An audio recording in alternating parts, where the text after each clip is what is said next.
And we're live. Bananas in chat from Suzuku3158, Cap the Dragon, Mon, C, Zach, and they're off the screen. I was so determined to read those bananas in the ear today, I tell ya. Bananas in the ear? I'm now picturing myself with a banana in my ear. Is that the first up? Is that the first up of the stream? Did it just happen like that? Where's the dirt button? There it is. Okay, I don't know if that worked because I can't see the preview anymore, but you know, bananas in my ear, it's a new meme. Don't ever let me forget that I said that. Welcome back to another live stream, peeps. The pre-stream music today was Baby Metal with Dada Dance, and that song is utterly amazing, full of energy. I love it. Really cool track off their new record, which I've been enjoying a lot. We got lots of noises in the ear. We got Zephyr subscribing, Patrick Titanic 23, Spidey Wren, Jamie 12s, all between streams. Some of you may not be here, but I can't thank you enough for the support. We got Real Fally here for 5 months, saying here's to 5 months X. I hope you are finally having a great weekend. PS, someone built a giant Grian face in Badger's base, and I have no idea who. Could have been Grian, although I don't know if he's whitelisted. Yeah, that's the thing, I guess. Shawnee YX is here, resubscribing for 5 months, 9 months even, saying Wawa go go bubble. Thank you so much for your 9 months of support. That's a Twitch baby in chat right there.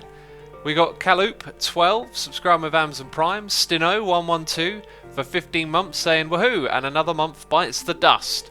I assume a stream on my birthday. Happy birthday, my friend. How about we break the Twitch chat server and spam happy birthday in chat for Stino? Why don't we do that, peeps? Also, Miyataki here for 38 months. Thank you ever so much for the wonderful support. Appreciate it. And there goes the happy birthdays. And there goes the Twitch chat server. It doesn't know what to do. We're breaking the internet, peeps.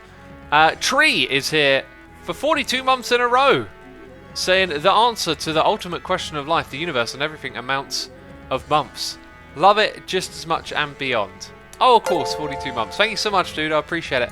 Before we head out, why don't I just think about what I'm going to need. You see, I'm going to craft a bunch of blocks today, right? It's going to be a crafty stream. So, we need to bring books, charcoal. Lots of this stuff just revolves around wood, if I'm not mistaken. Probably some iron, which I've stocked up on, and stick. I think most of this is doable with just stuff we've already got. But books is a good one. Now, do I have a stash of books anywhere? And what would be the best way to get some? Trading with villagers is a good way to get books, and I haven't set up any kind of ability to do that. I do have tons of leather, don't I? So sugarcane might be the thing to bring. And I don't think the Lectern uses a crazy amount of books, so let's make sure we bring some sugarcane. Just trying to, off the top of my head, think about how many stacks.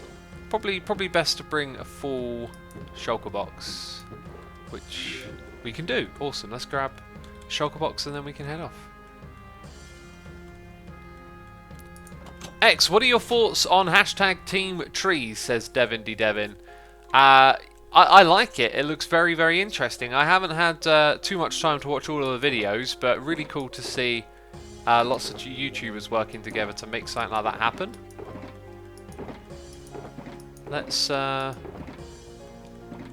screw my head back on. I needed sugarcane.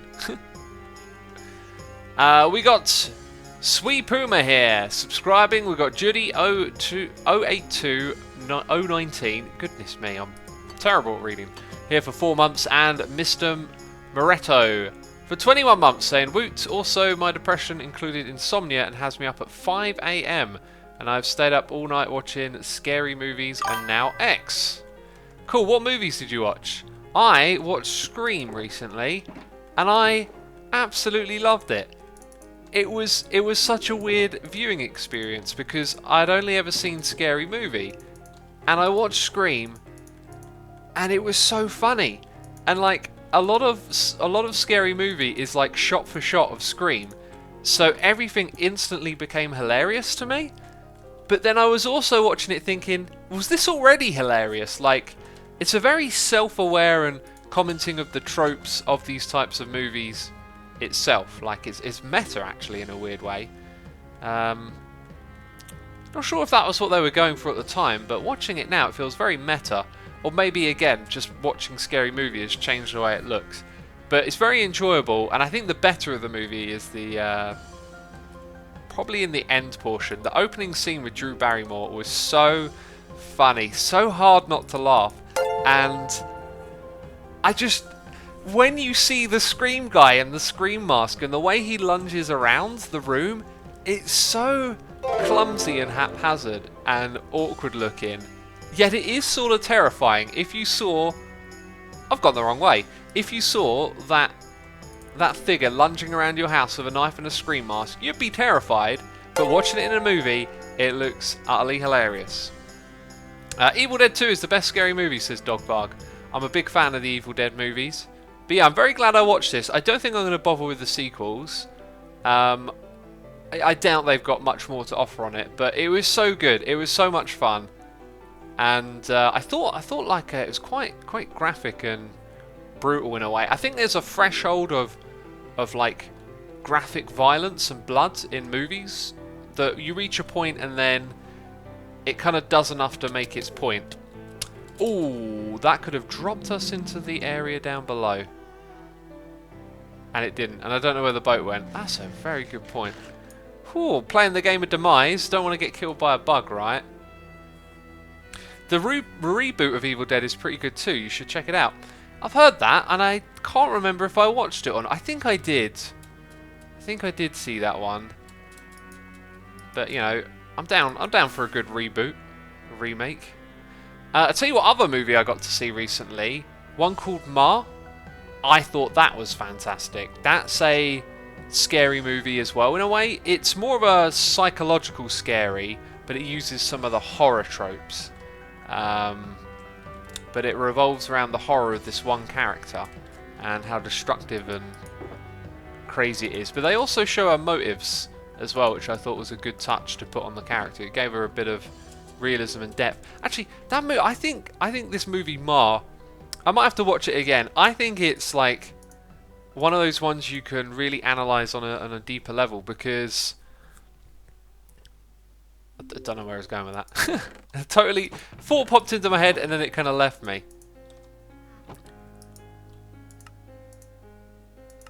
Yeah, let's read some noises in here and come back to that. Maybe that thought this is the annoying thing about streaming. You got to think about the words coming out your mouth. Then the thoughts, they sort of wander on. Where are we up to? Garvin Dragon is here, resubscribing for 4 months.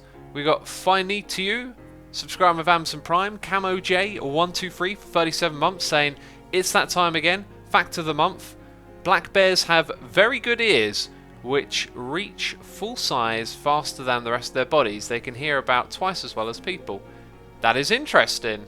Camo J, thanks for sharing. That, you know, if you look into animals, you'll find there's all sorts of animals that have like better vision or better hearing. And what I find really fascinating about that is it just goes to show like the things that we see, smell and touch that we call reality are limited by our own senses or shaped by our own sensory input, right? I don't know why I opened this up, but I can get to what I was... No? Did I type it wrong? Wait, it's disappeared from my... It does this a lot, the game. It forgets what recipes you learn. So lectern... I can't remember how to make it. Do I have to go look it up? Or is chat going to help me?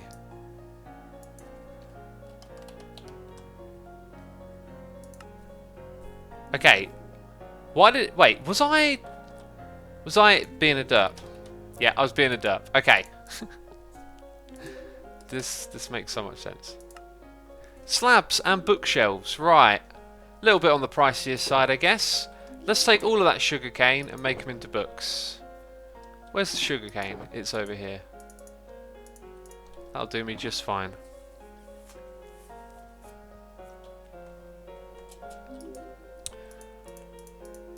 Right then, anyway, so this movie Ma, the way it was shot and the way the characters are constructed.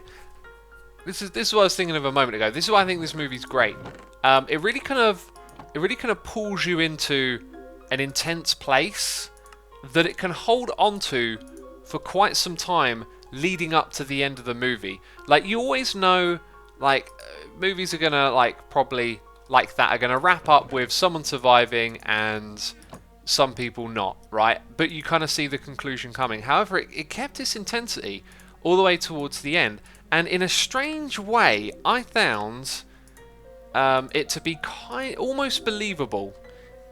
Like, the way that they set up her character and the kind of events and things that she does, it borders a little bit on over the top and supernatural, but none of it kind of is. A lot of it is almost believable, especially the way they integrated the use of social media with how she stalks and communicates with these teenagers. I really think it's a movie you could perhaps watch again and just find stuff happening there on a deeper level. Maybe. I could be wrong, but that was certainly my impression of it. It just felt very entertaining from start to end, and you could probably read into it a lot more. Orbiter Fold says, what film is he talking about? Just joined. It just came out on DVD here, well, you know, Blu-ray in the UK. And it was on my list. I follow a film critic and Chris Stuckman. Some of you probably know this guy. The way he talks about movies and his passion for it, I find like I can figure out if I'm going to like a movie or not based on what this guy says. And that seemed to be the case for this one. Like, I just put it on my little list when it came out, checked it out, and really enjoyed it. Okay, so how many more stacks of this do we need?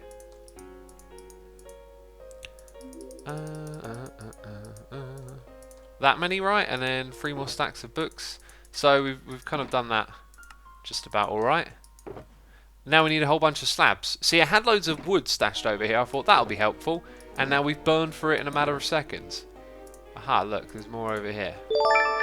And some there as well. We've got a noise in the ear from Badger Spanner saying, "Morning, gorgeous nerds." For some reason, that made me think of my cup of tea. I am so glad you liked Scream X. It was one of my favourite films growing up because I was such a big horror nerd, and it was essentially a love letter and piss take all in one film. Yeah, that's exactly what it is. Yeah. Well worded, Badger. Thank you for your cheers and the bits. I appreciate that. Yeah. That's totally what it was. Because I was loving some of the elements that were genuinely scary. Some of the tension.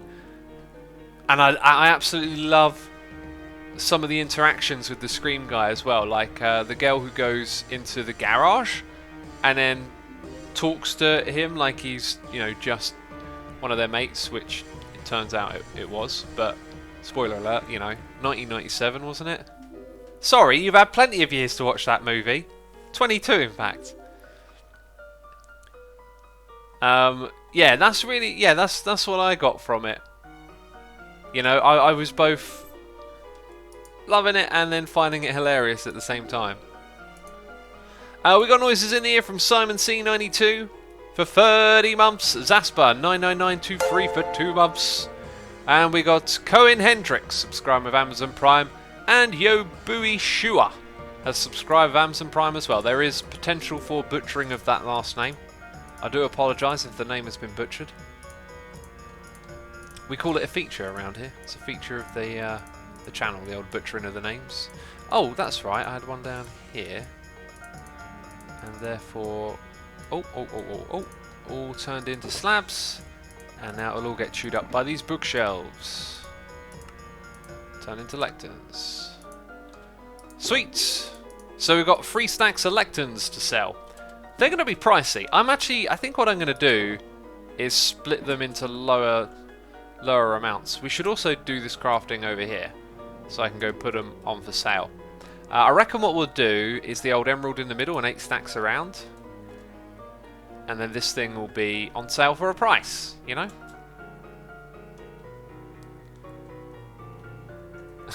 Espono says, would you consider butchering my name too? I mean, I could consider it, but it looked like I could say it properly, so I tried to do that, you know? I tried to do exactly that.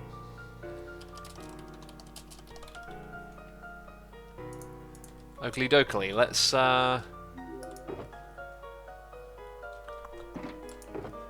Wait, I've got all the wood. Alright, I've got all the wood I can have. We've got to pick another block to make.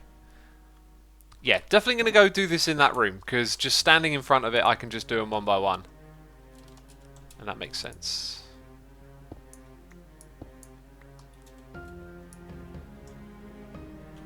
You did not succeed. It was correct, says Espino. But I was trying to be correct. Rebeletti says, is Tango Tech still alive in the Demise game? As far as I know, Tango is, yeah.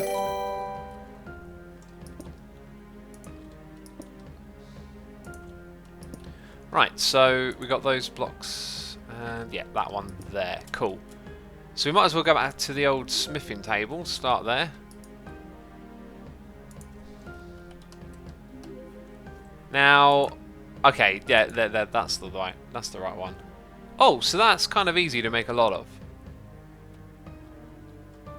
But we're still going to have to chop down way more trees. So we should probably get our tree chopping game underway. I'm going to go with spruce. Apparently I have not been collecting... I have not been collecting my spruce saplings. Jeez, what a derp.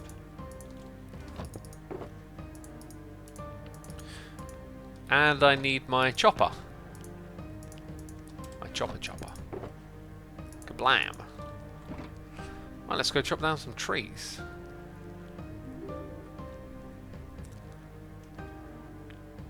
I assume it'd be like spruce, says Farinus. Yeah, I can't remember where I first heard that. Spruce. I don't know who says that, but it's like a thing that a YouTuber says and then just kind of incorporated it.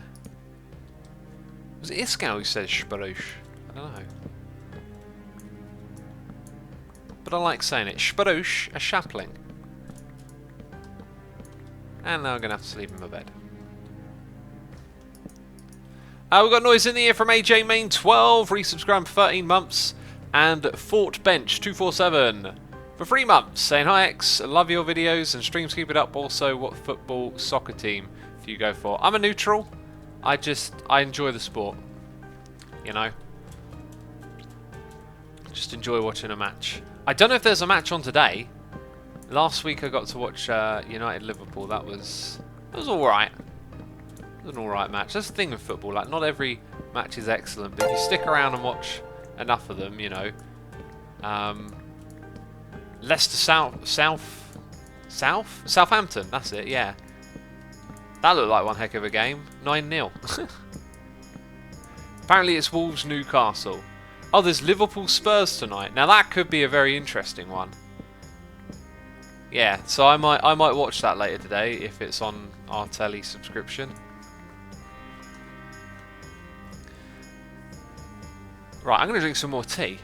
This tea is hot. Do you like American football, says Craner? I like American football too. I haven't been following it this season. I followed it like every week last time, but this time around I just didn't feel like it. Decanico Streams has subscribed. Decanico, thank you ever so much for your support. I appreciate it. Wizard in a Box says VAR ruined Man U versus Liverpool. I would implement VAR differently. I would implement VAR myself as a system that operates alongside the game itself. So that, you know, let's say a goal is scored and the team is celebrating. While that's happening, another referee could be sitting there watching the replay of the telly and all of this and figuring out what they think the decision is. And then if they're like, oh, it's not actually a goal, they could make that decision and send it down to the ref. And, you know, if the game has moved on, if it's taken them too long and, you know, kickoffs happened and everyone's playing again, then just let it be. But if you can get that message down before ballers come into play again, then the ref can go, hang on a minute, ain't a goal. And it doesn't slow down the game massively, and it doesn't cause all these big moments where everyone's kind of like looking at the replay, and, you know, just everything getting slowed down and people have to stand around wondering.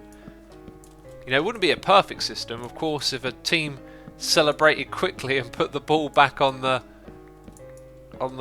centre spot ready to kick off. You know, that might become a thing teams do. I don't know, like, but I just think it's smarter if you have like a fourth official who's using the cameras and the replays to just monitor the game as it goes on. Then if there's an opportunity while the ball's out of play to say, actually that's not correct, you can just do over the decision quickly.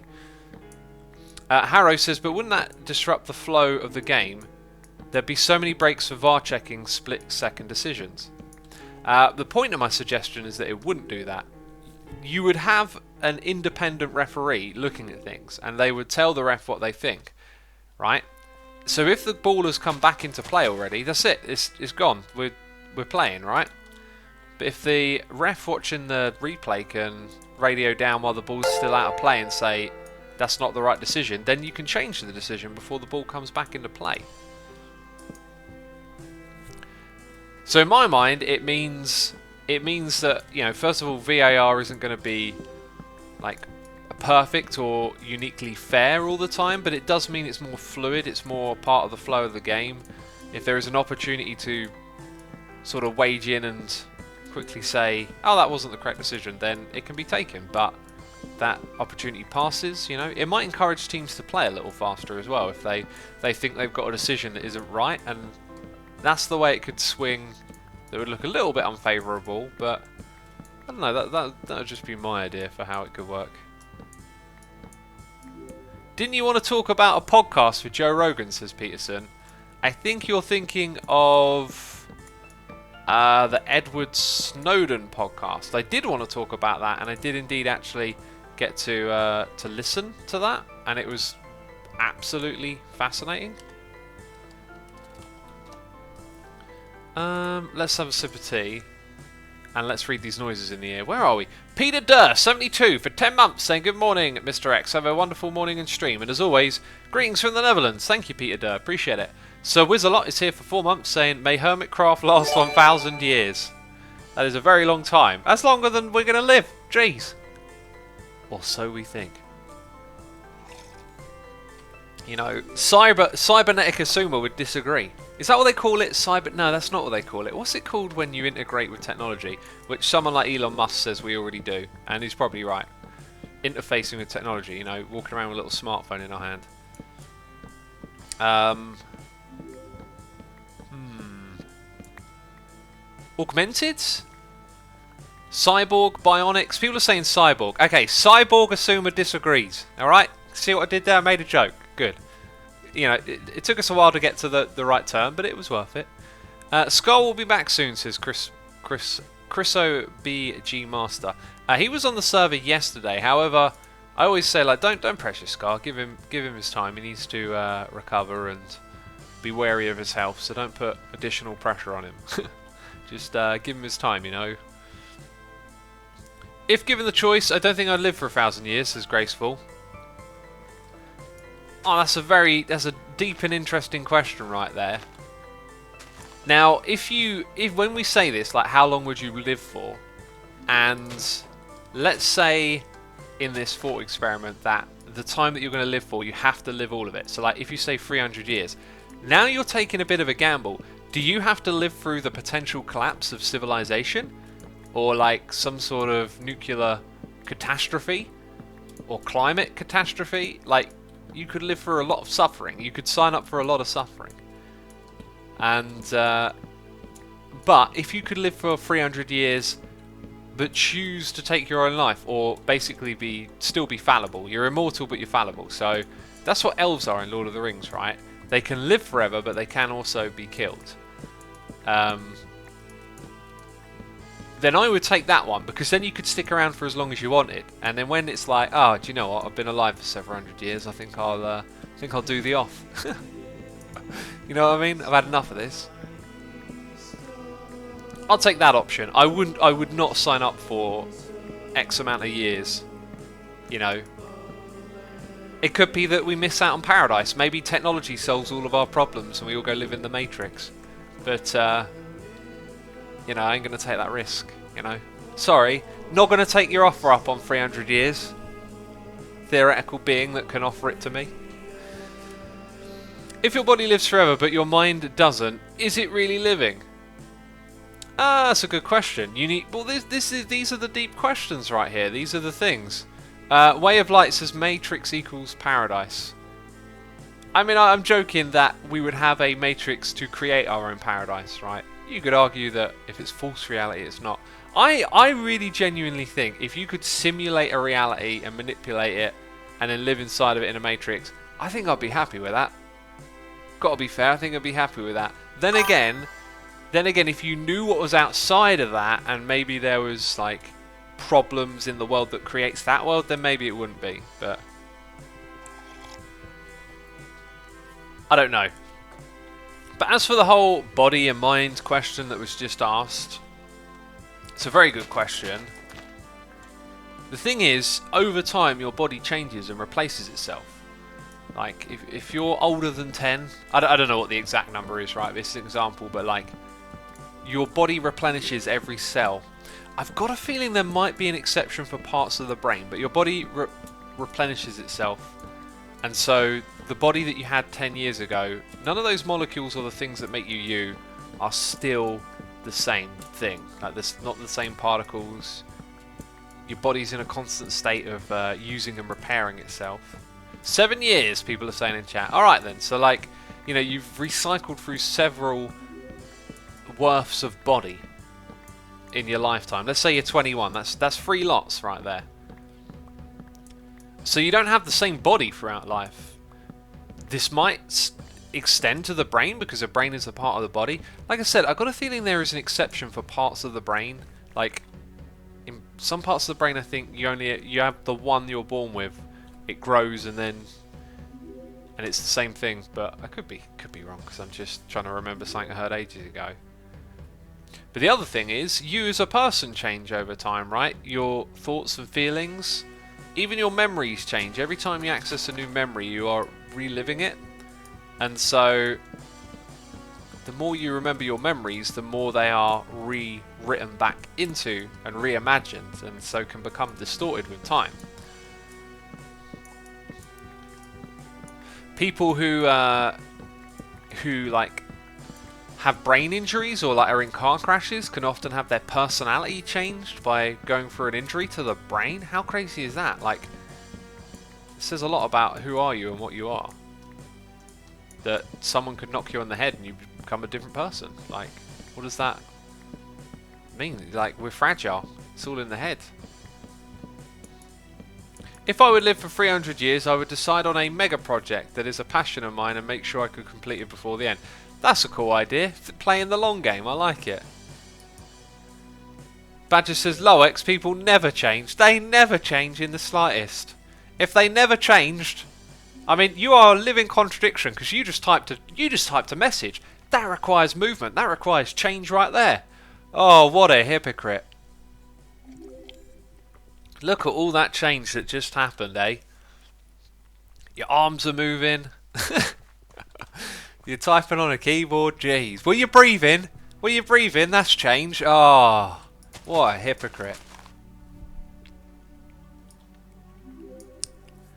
Tommy Sachs says, Asuma says content right here. It's gonna get clipped. Cuplex says, thought experiment from Doctor Who. You have a broom. The handle breaks. You replace the handle. The brush then breaks. And then you replace the brush. Is it the same broom as it originally is? That, you might think that originates from Doctor Who. I've heard that anecdote several other places before. I think it's like an old thing from back in like Greek philosophy. It could be. I've heard it on Only Fools and Horses as well. And depending on what episode of Doctor Who is, it could potentially outdate that, but that's not really important. It's a really great question, and it's what I was saying a moment ago. If your body's always replenishing yourself, how we define who we are is like deeply mysterious. The conscious experience we have, it's built on top of something that's always changing, yet we always feel like ourselves, and we know we can look back and see that we change over time, that we feel and think about things differently, yet we feel like we have some essential core, right? Trigger from Only Fools and Horses was the big one, says Badger. Yeah, that's what I remember. Trigger was the one with the joke, right? Where he says, oh, I've had this broom for so many years. He goes, I've replaced the handle three times. I've replaced the stick 7 and the brush 9. And then they're like, well, how's it the same broom? It's a funny show. It's a very common thought experiment. The metaphor is also used with boats that have been damaged, for example, in war. Yeah, that's just another object that can be repaired and parts of it can be upgraded and replaced. Terry Pratchett described his hat and coat to me like Trigger's broom. It was the best night of my life. I know Terry Pratchett. Not personally. I read some of his Discworld book. Didn't he do Only You Can Save Mankind? That is such... with Yoles. That's the character I always remember. Yoles, because it never says Yo. Such a funny nickname. Yeah, and I read a couple of the Discworld books and really enjoyed them as well. I never got massively into that, but I read a couple of them when I was a kid and I fondly remember them. I think he also did some, is it Schoolmaster Head Teacher is a Demon? The Demon Headmaster or something as well.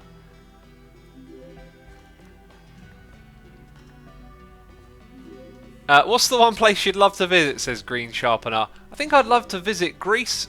Greece. I'd love to visit Rome again.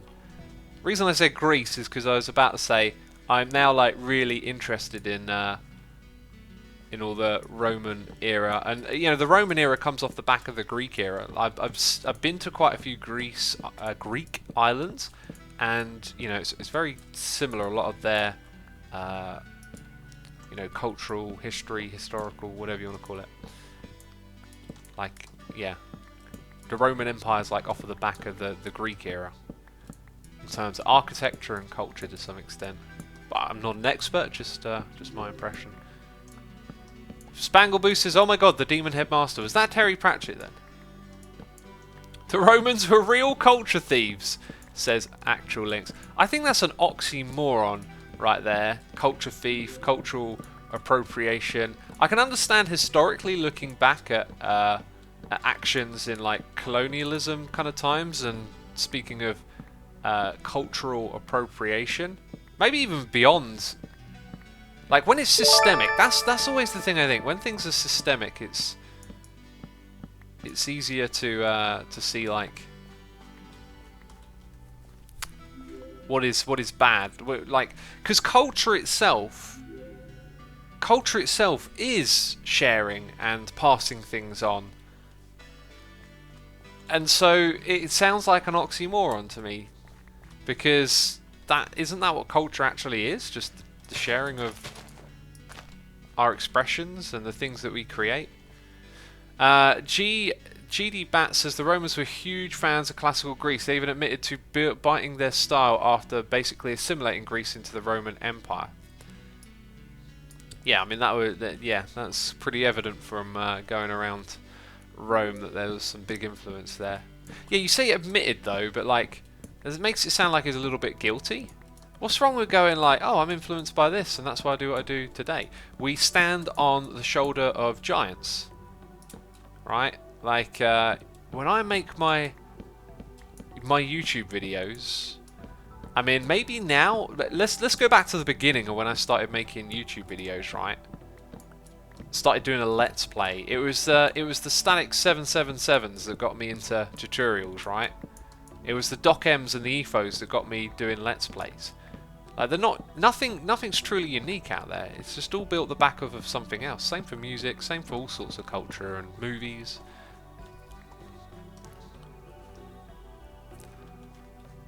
Culture is the things a certain kind of group find important. Culture can be many different things. It differs for everyone. Yeah, I guess there's probably a big grey layer of interpretation as to what it is and what.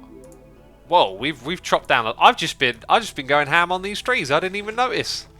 Didn't even notice how much we got there. The Romans could not build proportionally correct statues next to Greek statues. They look horrible. Interesting. I didn't see a lot of statues when I was in Rome, just because so many of them have been ruined. But I saw bits of them, I guess.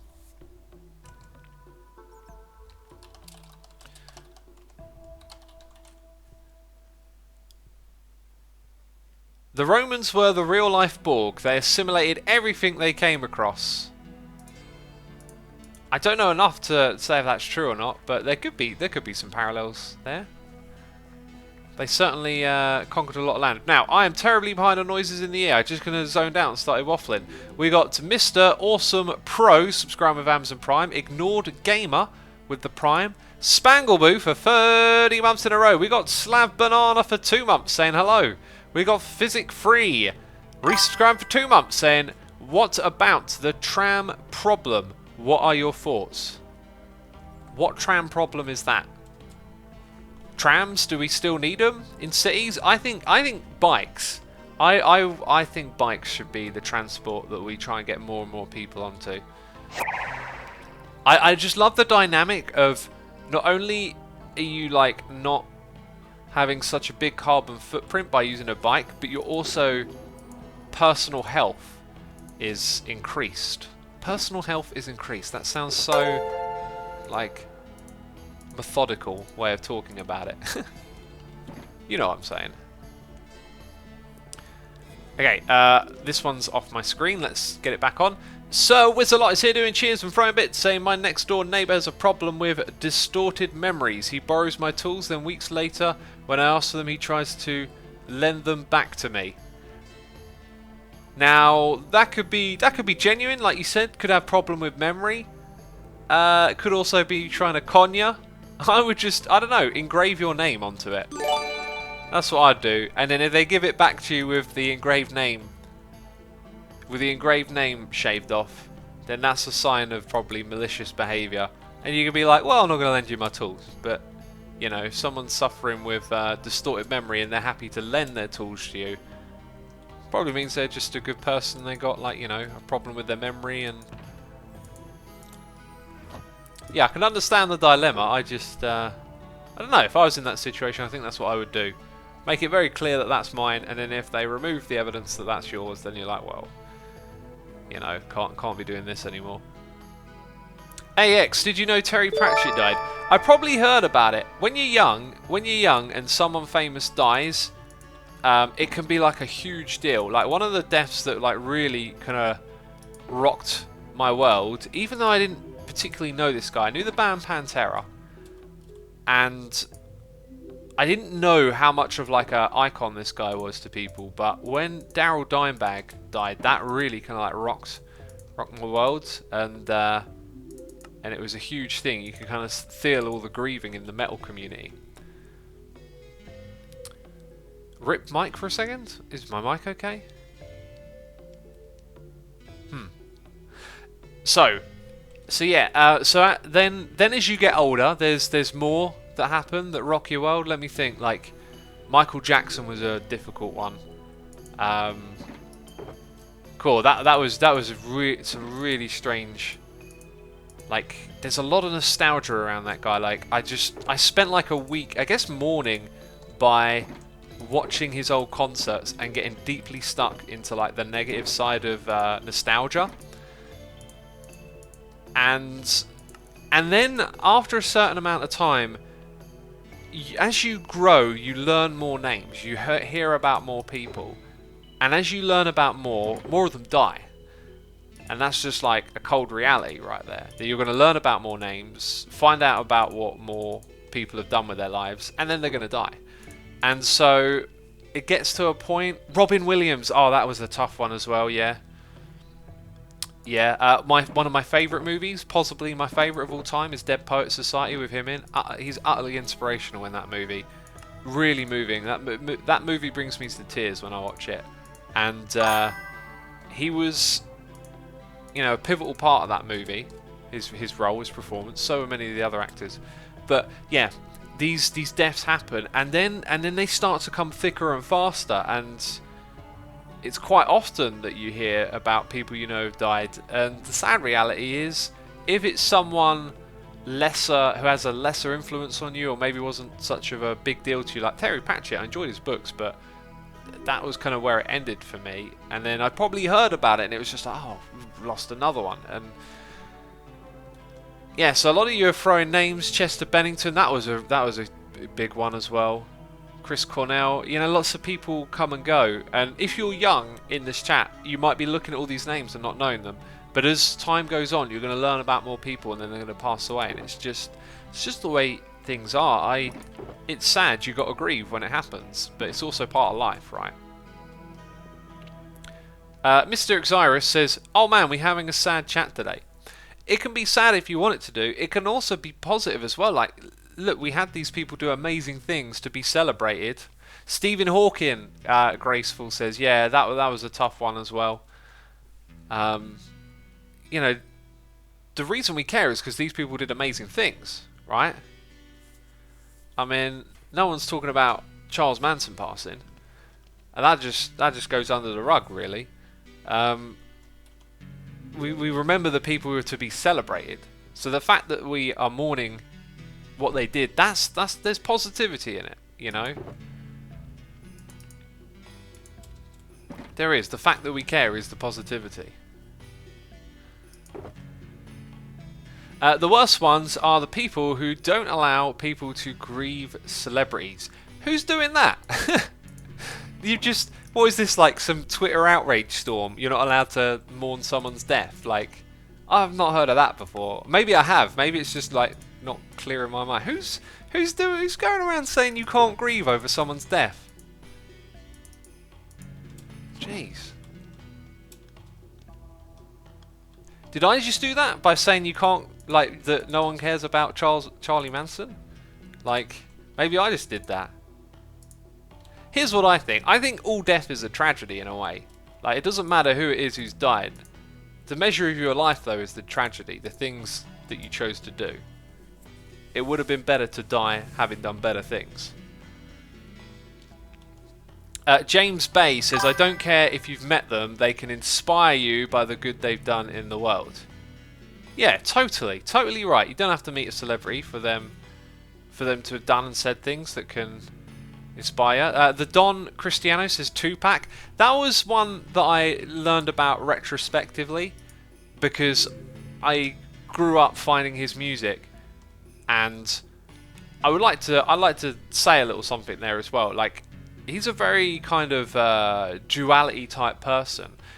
As someone who's like dove deep into Tupac's, like, you know, history as an artist and whatnot, I adore his origins and his poetical and political side, and then he gets, you can kind of see it through his discography, he gets pulled into this like gangster hip-hop trope kind of world and becomes a different person with time. But the younger Tupac, a lot of the stuff he talks about on Tupacalypse Now and his second album, I like adore all of that. And yeah, there was a guy that like I retrospectively grieved for. I got caught in these like negative nostalgia cycles of just becoming obsessed with, like, it like happened when Michael Jackson died. Just became obsessed with like all of his albums again and watching old concerts. And then like with Tupac it happened, I kind of like got deep into watching all the documentaries about him. So Tupac has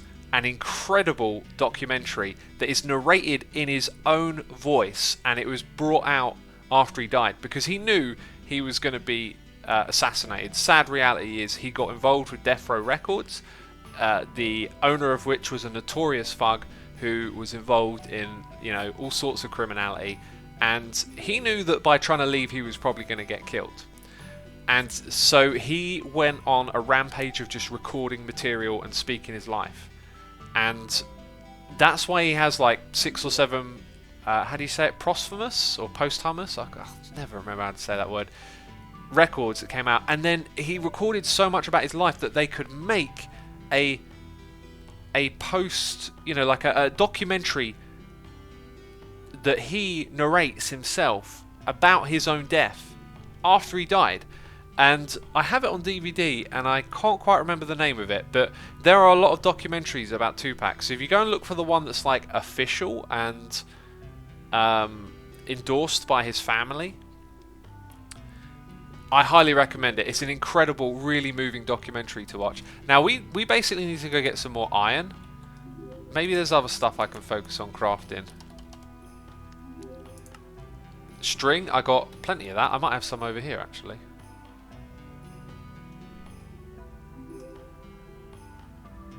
I just had some delicious Greek food. I'm post-hummus, says Ape Rover. That's the joke of the day right there. That's the joke of the stream. How did the topic come to dead people? Demise, fail, happen, says Food Jar. Oh, I'm just waffling and people in chat are pushing me in different directions with their comments and thoughts. Pushing. Sounds a bit mean, doesn't it? Hey, we're just riffing and rapping. Riffing and rapping. Riffing and rapping. Waffling. Aha, I knew I had loads of this, so we could probably fill up the whole thing. 1, 2, 3, 4, 5, 6, 7, 8, 9. Actually, let's just do 8. I don't want to overdo. We might need string for something else, knowing me. Yeah, so we got to the whole 2-pack thing by talking about people passing away, right? Devin says, who do you think is going to die first in Demise and who will win? I was actually thinking I'm just going to do Cubs Ravager run, probably get killed and be cool with it. I just thought it'd be fun to like gamble and throw the dice. So I wouldn't be surprised if I die, because if someone else does something like that, I think I'm going to get in there and just throw the dice and have fun with it. You know, if I die, get it out of the way kind of thing, right? Get it out of the way. Okay, so now we can make, I think I need 4 of these.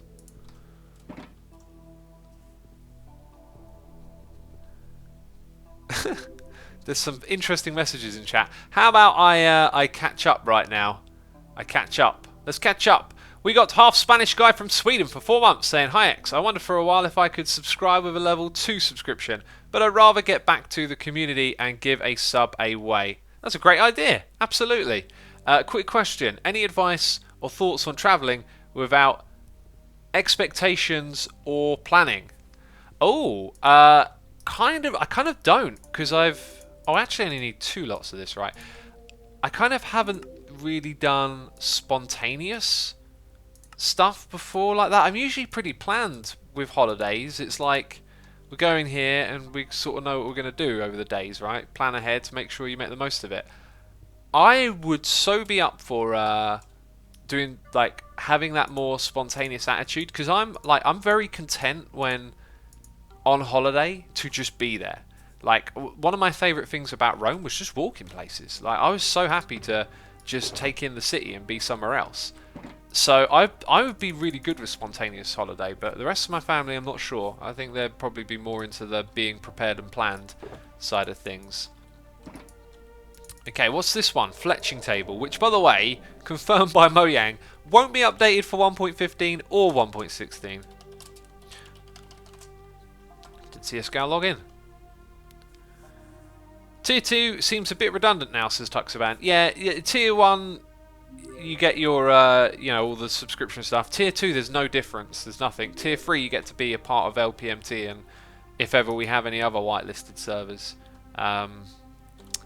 Yeah, so gift and a sub, fantastic idea.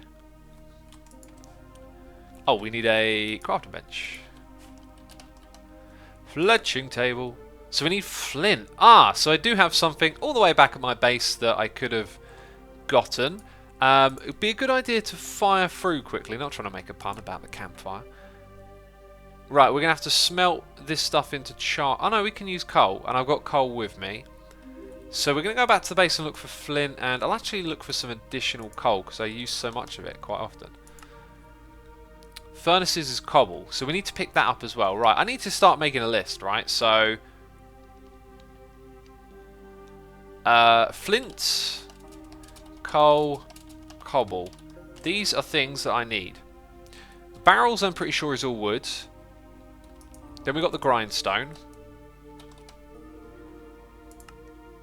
Barrel, yep, it's all wood. Grindstone is stone slabs, so we're going to need stone as well. Then we have the cartographer. So we need stone, we need paper again. I used up all the last of it. So stone, paper, blaze rods. Get the stone, paper, blaze rods. Stone, paper, blaze rods. Then composter is all wood, right? Composter. Fence posts. Okay, I have loads of those. Fence posts. I forgot the name of that thing. cutter? It is! Stone cutter. So more stone. Oh, we're getting iron as well. So we need... Oh my goodness me, I forgot. More stone, iron. Okay, there are a lot of noises in here right now. More stone, iron, fence posts. More stone, iron, fence posts. Ah, smooth stone. Okay, so...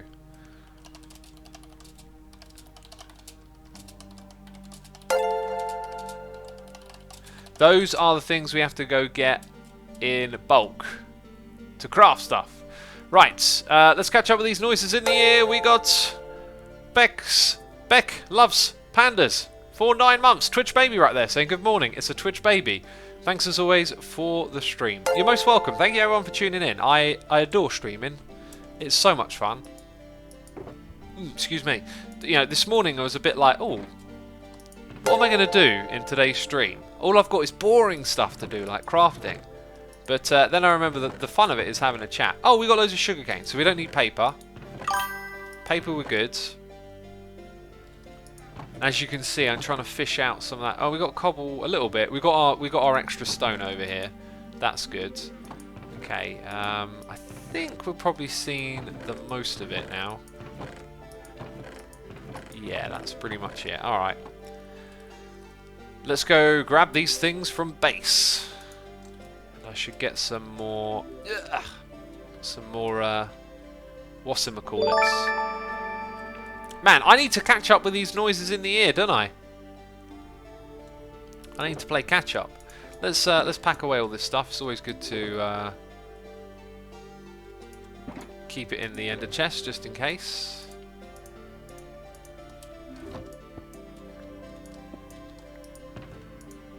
Right, and we're going to go spend some money as well, so that makes total sense. Alright. Alright, where are we? Half Spanish guy from Sweden has gifted a sub to Navy Blue Bell. Thank you so much for the gift in the sub, dude. Very kind of you to do that. A good decision, I think, rather than tier 2. Give the sub, let someone else enjoy having some emotes and stuff like that. So, Navy Blue Bell, you are now a subscriber. You can put emotes into chat and all that cool stuff. Hi there, how is the stream going and your morning? Look out for the eye break in 5 minutes, says Iron Dukin. I haven't done an eye break in a long time. Mostly because my eyes have been really good lately.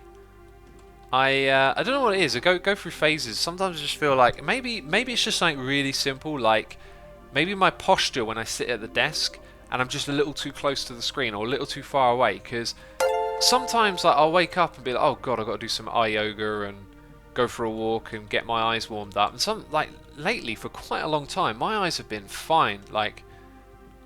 And really, what you should do is always practice doing the thing that's good for you, right? Always stretch before you run. Sometimes you just feel like I don't even need to stretch. I'm all warmed up and good anyway. But stretch anyway. I should probably do that with my eyes, but missed it. Yeah, I realised something. When you try and turn in here, you hit this, I think, and it stops you from, you have to basically stop yourself on the ice and then turn in. Right, we got cheers and bits here from Gazel Harry. Gazel Harry, thank you ever so much for your cheers and bits. I appreciate it. No message of that one, but that's cool. Thank you. We have Talbar here for 5 months with some late bananas. Talbar, thank you ever so much. I appreciate the bananas. Late or early, it does not matter. Oh, look at that. We've got more smooth stone there. What I'm going to do is get some schmelt. We're going to do some schmelting over here. 1, 2, 3, 4, 5, 6. Let's do 7. So we've got 8 in total. That's probably going to be good enough. What kind of stretching should one do before running and what after, says Karat Kavat. I feel like you've heard me say this before because I always say dynamic before, static after. Dynamic is stretching where you're using a stretch in the form of a motion. So if you're doing a hamstring stretch, you know, you've got a straight back, you're standing upright, and then you're swinging your leg up to touch your hand as you hold it outright, and then you drop it down again. You can find some good advice online on how to do that properly with correct form. It's always important to do these things correctly. You know, don't arch your back while you do it. You need to have good posture. But anyway, like, yeah, it's dynamic before and static after. Static is where you would hold the stretch. So for stretching your hamstring, you might do the old sort of touch your toe with one leg. That's hard to describe. You sort of bend your one knee so your other knee that you're stretching that leg is underneath it. But that's kind of probably a terrible description. We need flint, we need coal, we need cobble. Now I know I got lots of flint. Let's take 1, 2, 3, 4, 5, 6. That'll do me for now, I think. I think we've got loads of this from clearing out gravel patches. Let's get caught up with these noises in the air. The Editors is here for 2 months, and Darkerman's 099 is here for 12 months. That is a goldie face in chat. Thank you so much, dude. I appreciate it. I hope you're enjoying the stream. Almost Christian is here for 4 months, saying, "Hi X, have you visited the time dilation biome since Demise started? It's where the 100 withers were spawned." I have not. I do want to finish killing them. I think I've got like 10 left to kill, but I don't want to do it while Demise is on. I mean, that's just gonna, you know, this armor's gonna get wrecked super quick. We should be looking in chat to figure out what we want next. So I think all the coal I have is in my ender chest, which makes sense.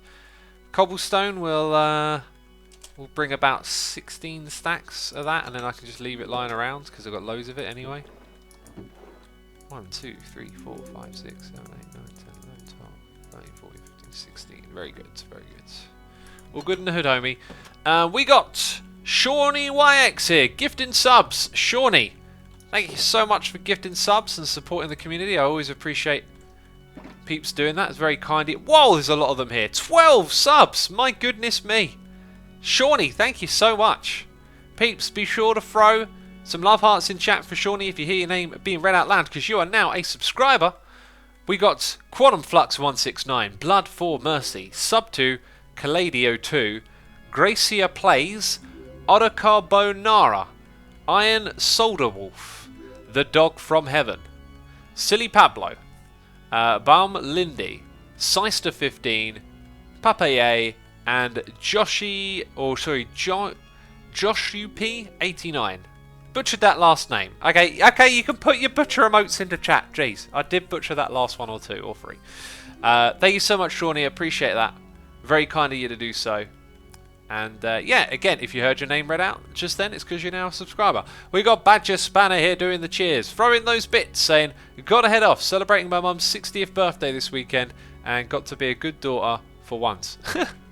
Love you all, and I'm so proud of this community you've created, X.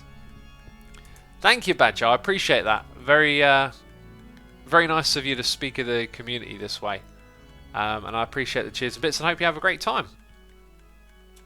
Yeah, I mean, communities are interesting things, right? But I do feel like there is a good atmosphere here, and I don't know, like, yeah, communities are they're just so interesting to me because it's a collection of individuals, and individuals can be so unique and diverse, and so many things can come from that. Yet coming together, we do create something. We form like Voltron. Is that how you say that guy's name? That thing's name, even. Yeah, it becomes something bigger than itself. And yeah, it is a fantastic community. There's been some ups and downs over time, but it's gone from strength to strength in a way as well. And we were collecting cobble. So we've got flint, we've got coal, cobble, stone. Did I do that already? No, we need to bring some regular stone as well. Let's go get 8 stacks of that, because I know there's more back at the place if we need it. 1, 2, 3, 4, 5, 6, 7, 8. Poop. More stone, iron. Oh wait, paper and blaze rods. Right, so I don't think we needed a lot of paper. Oh, and we also have loads of this stuff already over there. We realised that after. So blaze rods. Blazing blaze rods. That'll probably use up some cobble to make as well. Let's actually just craft those here, because we know how much it's going to use.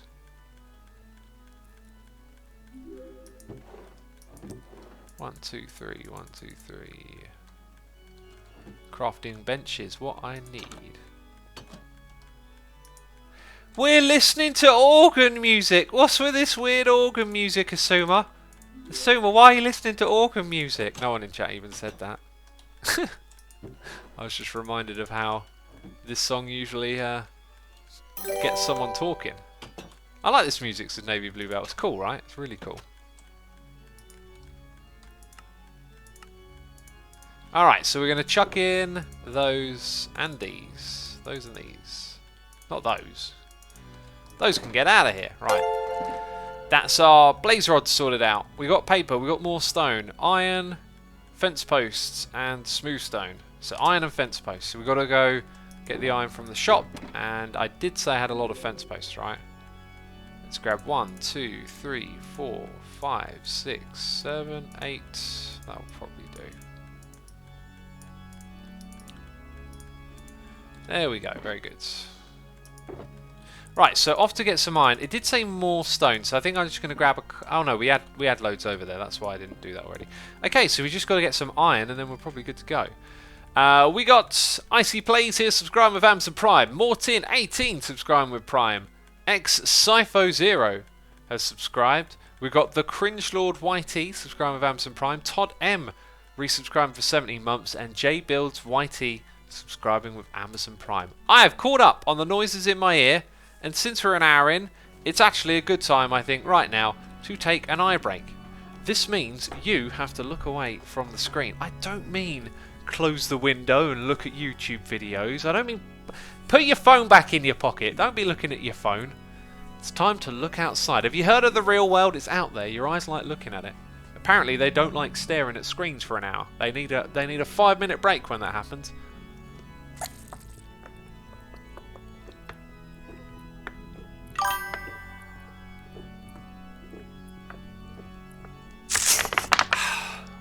You can also take a moment to replenish your fluids. Now those doctors, they told me 5 minutes for every hour. I said, don't you know I'm streaming? Get out of my room, doctor. I'm trying to do a stream. Oh, that water was really nice. I am fasted at the moment, and I did a workout before I streamed. Leg day, extra brutal, the hardest of all of them. I don't know why, but like leg day always gets my heartbeat really racing. I have a Fitbit, so I monitor my heart rate while I work out. And when I'm doing squats with kettlebells, my heart rate goes up as if I were running like a race or on my treadmill. So anyway, I don't know what it is. A lot of the leg movements really exhaust me. Doing lunges off of the bench is another one. Hey X, when you take a sip of water, you know you're not supposed to consume the bottle too.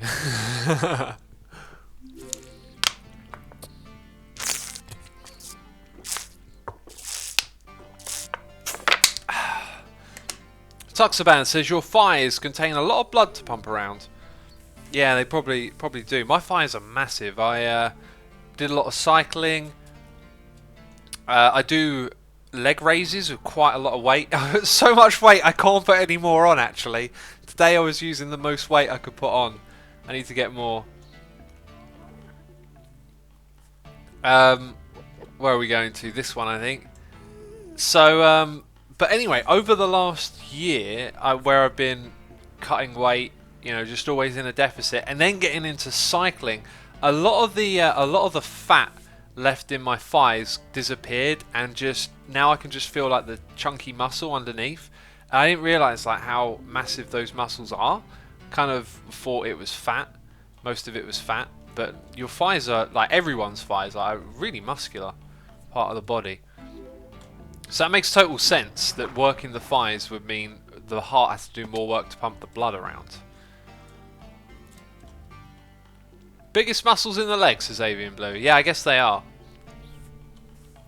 Anyway, the reason I was saying this is just that I'm getting quite accustomed to working out and then not immediately eating.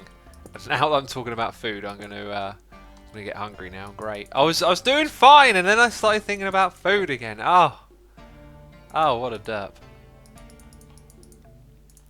I don't know how many that's gonna make. Let's. Oh, it makes 9, doesn't it? I don't think I'm gonna buy that many all at once. Let's go. I brought some here the other day. I wonder if Tango's already cleared it out. Man, Tango's on top of this.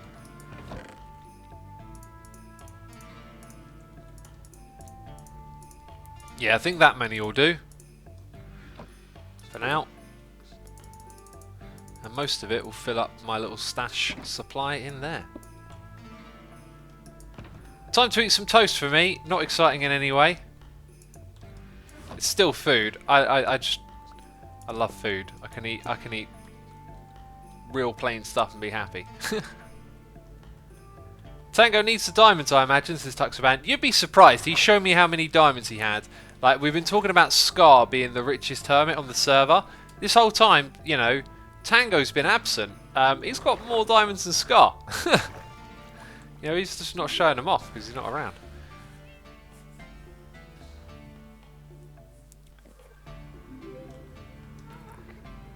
I should really get some more rockets, but all we've got to do is fly up there. The Cringe Lord says, guys, how do I change my colour? I do not know. I have no idea. You know, I stream on Twitch, but I don't really do much else other than that. Tango died in his last video. Oh, really? That means Tango's the first to go, right? And I made a deal with him that he can't come after me. Brilliant timing. 100 diamond blocks for the winner of Demise is pretty impressive, though. Is it that many? That is, actually, yeah, it probably is. That is pretty impressive.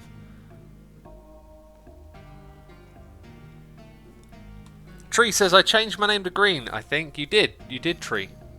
42. Not the other Tree. In the intro, Tango Tech gets killed by ZF. Is ZF short for ZF? Is that like you abbreviating ZF's name? That's pretty clever, ZF. It's not quite ZF, but it's ZF. Oh, now some people are saying Tango didn't die. It sounds like there's more to this than I thought.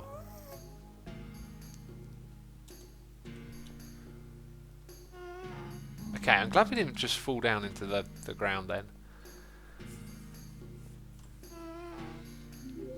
Tango was in another server. Ah, okay. Oh, I know what you're on about now. It's just a little skit. It was a little skit he was recording. I mean, we can go over here and look.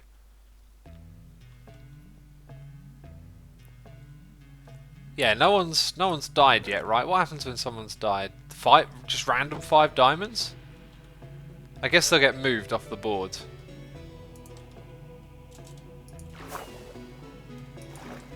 If he'd died on Hermitcraft, he'd have dropped XP. Yeah, I guess maybe he didn't have any XP on that one. You can get 0 XP. If you die and just don't go pick up your XP, then thing is you usually die and pick up your items and then your XP's there as well. Which you get some of it back, of course. Right. We were crafting things and putting them in here. So, fletching is probably why we needed flint, I'm guessing. Let's get all of that out of here. Grab a couple extra of those. But I don't think we actually need that many. Oh, we do. Okay. It was weird, because the loom one only needed string and 2 lots of wood. Wonder why they made them different like that. Okay, 3 lots of fletching table we've now made. Campfire be next, so we need to bust out the old coal blocks. We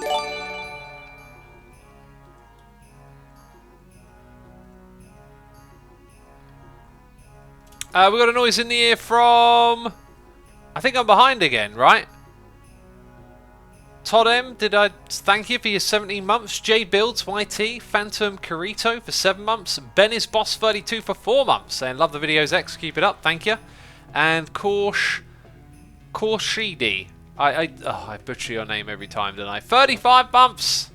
Thank you so much, truly appreciated. Look at this, we're going to have to start breaking down this coal ore before long. I think I've got plenty of that back at my base, so using all of this ain't too much of a problem.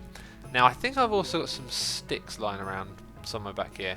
Where'd you get all your coal from, says the Hound, by the way. It's actually just from caving. I've accumulated so much of it, it's kind of crazy, but just from caving early on. I hardly ever go caving. Probably haven't been caving in 6 months for resources.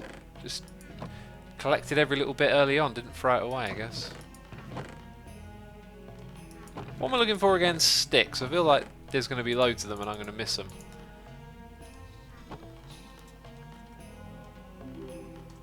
May I calmly ask you further to elaborate in what you mean on the topic of the person, presumably of the Homo sapien nature, whose parents have decided to bestow the name Joe upon them for their sudden reference in conversation has left me quite confused.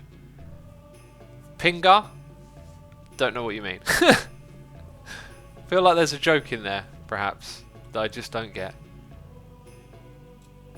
Whenever you open up an area for a build, you get loads of coal, says James Bay. Yeah, pretty much. It's at all levels, right? So if you do any digging, you... Joe Mama. What?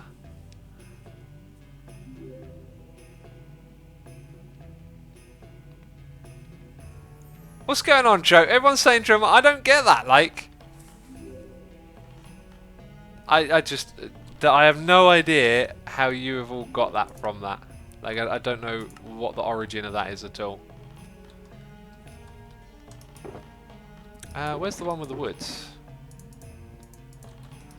So campfires are kind of expensive, right?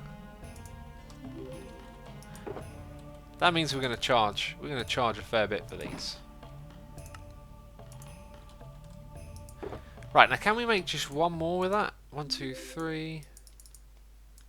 Now it looks like we're going to have to go chop trees again, which is fine by me. Let's get my bone mill out.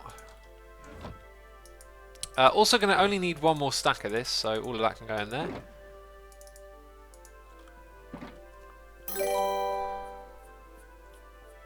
Someone found a clip of PewDiePie saying if he gets 9k subs, he'll...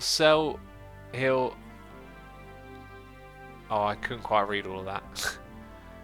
Chat's moving fast.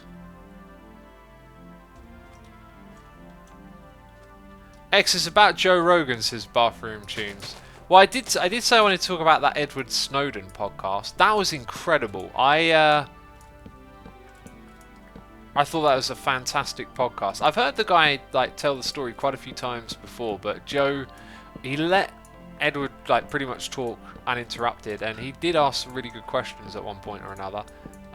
There's a bit like the really fascinating bits right at the very end as well. The whole thing was fascinating, but right at the very end, he talks about he actually describes how often your phones that we all have in our pockets are communicating with cell towers, and how all this information is stored constantly, and like your cell phone is basically in your pocket broadcasting out your details constantly. And he's starting to talk about how like Google and Facebook have their hands into so many different apps that constantly send information without you realizing it. And he was saying that like our phones should have better control of what information gets shared and sent out. And he also there's this bit where he goes into like, it was almost like a famous motivational speech or something at the end. I wanted to listen to it again. I think I'll go back and listen to it again. There's this bit where Joe just lets him talk, and it's almost like a famous speech or something. He just says so much profound stuff.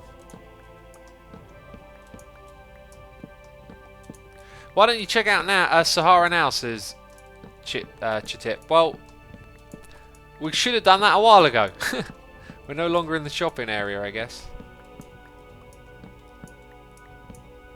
They monitor us for targeted advertisements, says Razor Jazz. That might be the reason why they do it.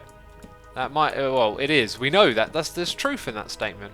It might not be the only reason, and it might not be the only reason in the future. That's the real thing. I think I could sign along with, okay, your data's being used to advertise to you. Seems for the most part harmless, but that data is being permanently stored and kept. Everything you do online is permanent now. Like, these big data companies hoard all the information that they can get, and sure, it's being used for advertisement now, but that power, that information is powerful, and power corrupts, and so that at one point or another, this stockpile of information that these big data companies have on all of us, it could fall into the wrong hands. And that's why it's so scary.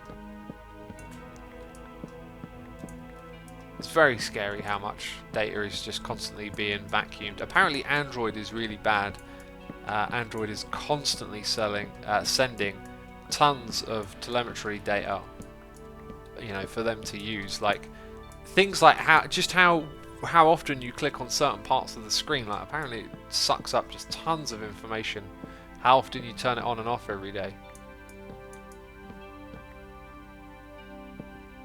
These big corporations are already the bad hands, says Alex Carr. They could be already bad. It can also get worse than it currently is. The fact that it's all there and being hoarded and stored, that's what's so potentially dangerous.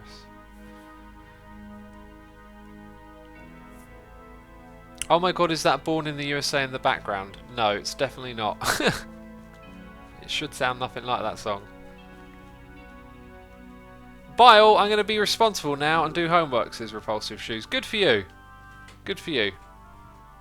Take control, do your homework, do the things you got to do. Talbot says, I don't really care about them using my information. I do nothing wrong, I have nothing to worry about, I assume. Yeah, that's a common response. There are some really good arguments I've heard against thinking like that as well. Like collectivized data can be useful as well. That it's not just about you as an individual, it's about the fact that groups of people's information are being collected. Look, it's fair enough to say you're doing nothing wrong, but what about when the data is being used against you? It's kind of hard for me to reiterate it because it was a while since I fell down. Heard the argument against that. I listen to a lot of podcasts, right? And I really like listening to ones about technology and where technology is going, and about, you know, big companies like Facebook and what they're doing.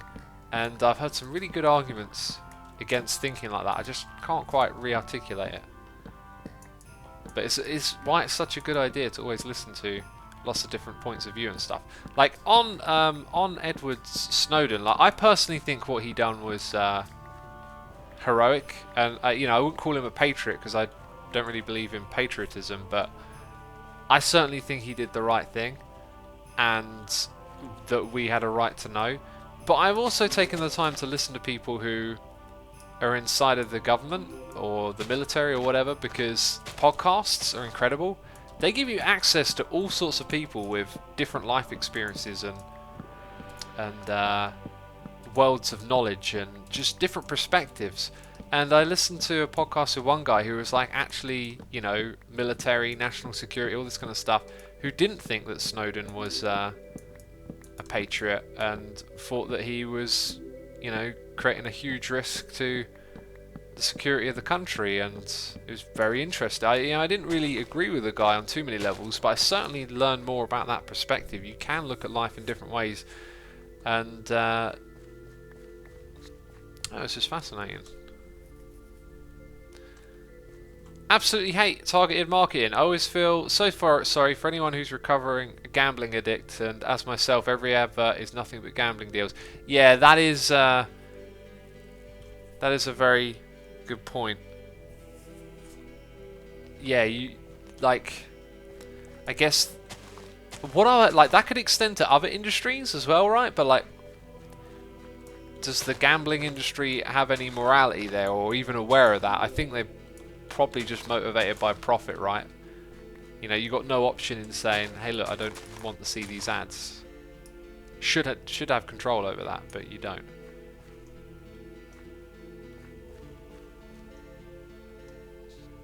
We'll let that one grow naturally. Let's go back inside.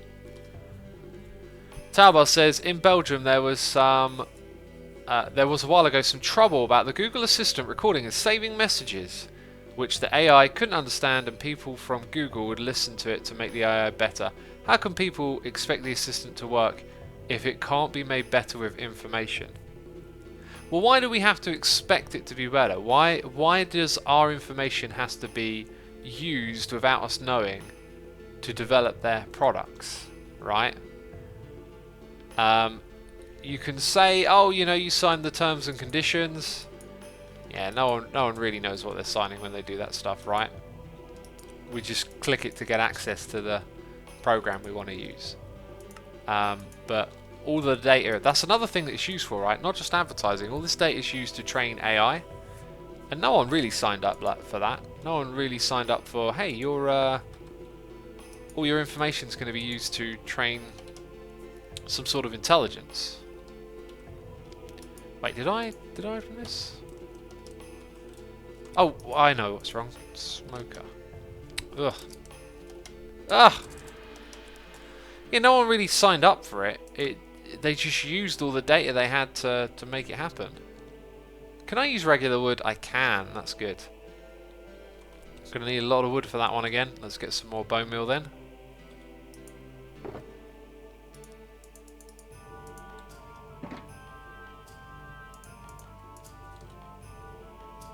And food. I keep right clicking and not eating.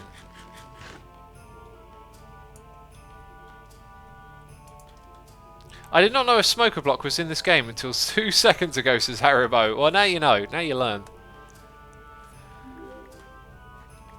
James Bay says, what are your thoughts on the political organisations using your private data to influence how you vote? Yeah, so this happens, right? Cambridge Analytica kind of showed it.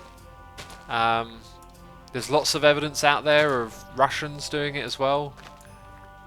The Russian troll farm, as they call it. Like, this has always gone on, though. It's just happening in a new form. There has always been political meddling from one country to another. You know, there's tons of evidence out there of America interfering with other people's elections. Like, it's what governments and systems that try to preserve themselves do. And then when there's parties that want to get elected and get into power, they want to persuade voters, and they use whatever's at their means. And it's just happening in a new form now, and this new form is like more powerful as things seem to progress. Things get better, your phone gets faster, your computer gets faster, like generally things head in that direction, right? And now it's happening for the forces that can influence us, right? We're seeing that the forces in the world that can influence our decision making is getting stronger. You know, it's easy to have an opinion, maybe be aligned with a particular party, and then see the information you're exposed to as being truth and someone else's as propaganda. But the reality is it's all trying to sway you to one side or another. And when you look at it like that, you might see it happening both ways. Red Craptor says, what is your opinion on people's opinions about opinions? Oh, opinions are opinions, that's what I think.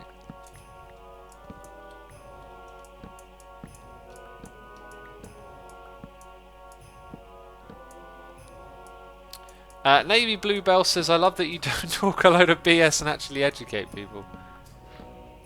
I'd like to add to that and say, like, I also try to speak my ignorance, right? Like, everything I'm trying to say, I am trying to tell you where I've heard it from, why I think it, what I feel.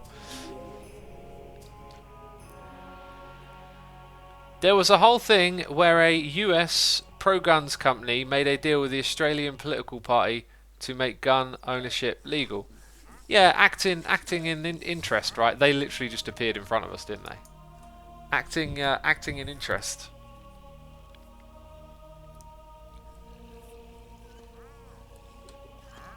What potion does it drink to make itself uninvisible? That's what I want to know. Okay, it's time to collect my head. Hey! Don't be attacking me. What if I got killed by a llama? That'd be the worst way to demise, wouldn't it? Okay, what did I get? I got 1, aren't I supposed to always get the trader's head, I thought?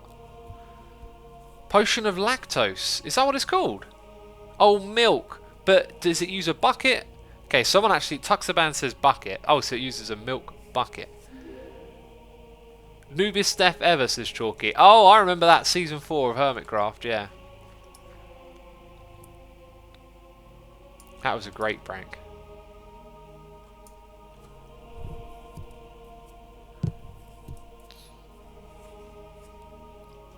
What about death by silverfish? That can be pretty newbie. Have you heard about the Fallout 76 subscription thing? I have not. What is that?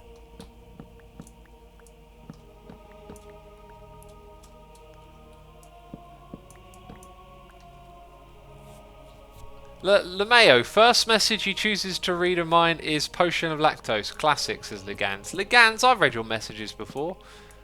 I'm sure I have. I know the name. Have you ever been killed by a villager, says Wilbur the man. I did in season 4. I made a popular episode called Getting Killed by a Villager. That was a fun one. Death by dolphins? Yeah, death by something that can't attack you. That would be interesting. Fallout 76 now has a 100 per year subscription service. If you think it's of value to you to have that, then sure. I tend to avoid subscription stuff. For example, my editing software it's so much cheaper than having a subscription, and I might not get access. Why is this not growing? There we go. I might not get access to like all the monthly updates or whatever, but I don't need them. I personally try to be frugal, is the term, I think.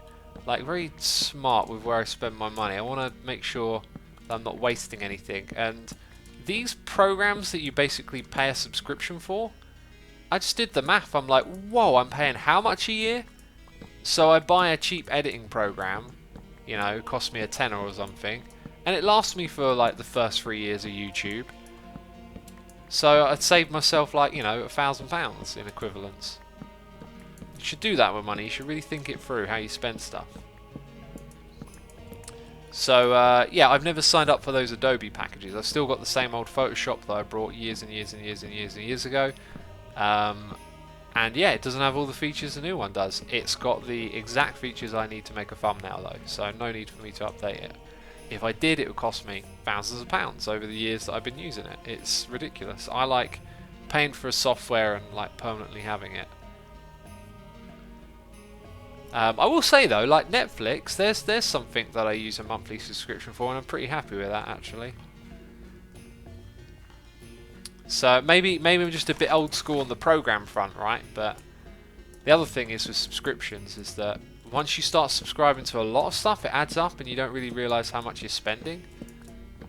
So you know, if ever something is a subscription, I tend to be a bit wary. Like Amazon Prime, every now and then I want to use the Prime delivery, so I sign up for their little offer where it's like, hey, you get 30 days free, and then I remember to cancel it because sometimes I might not really need to order anything with Prime for months and months at a time, but if I don't cancel my subscription, they're taking that extra £7 away.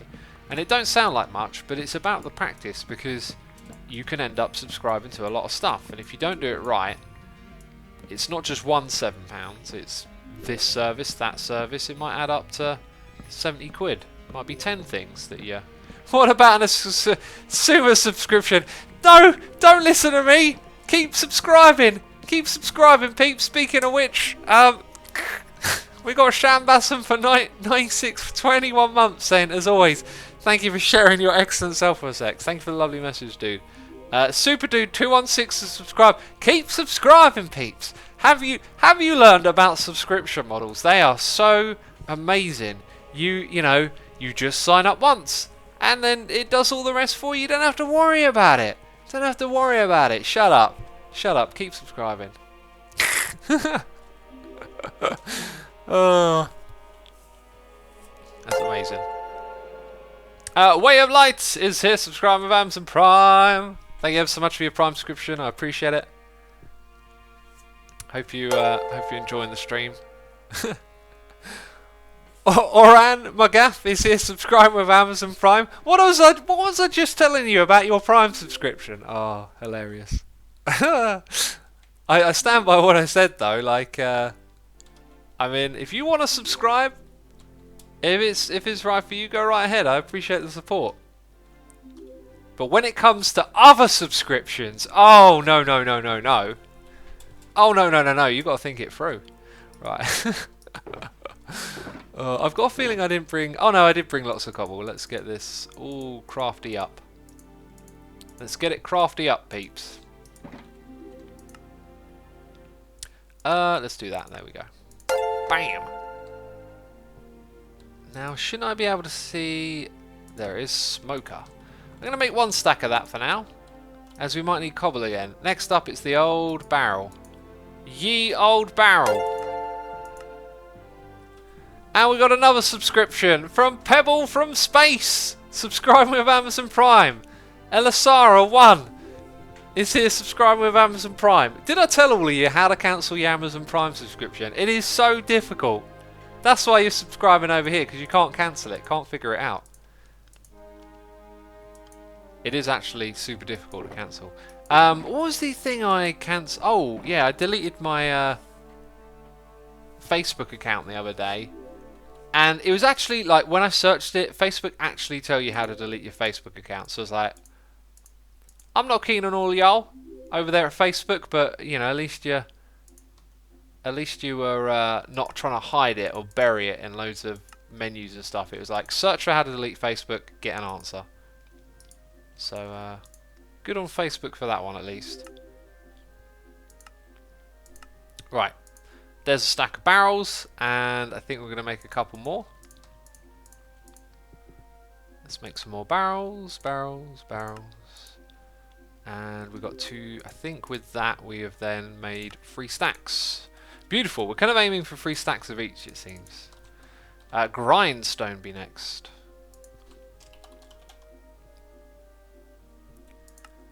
Okay, so we need some blocks, we need some sticks, and we need some stone slabs. So if I get 1.5, that'll be enough for 3, I think is the idea. Yep, 1, 2, 3.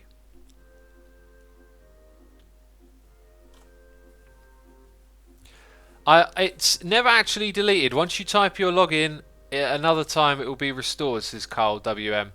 That is old news. That would have been true. You have deactivating your account and deleting your account. Your data will permanently be removed from Facebook after 30 days. Now that might be because I'm from Europe. It might be a European GDPR thing. But I remember deactivating my account in the past and having no delete option.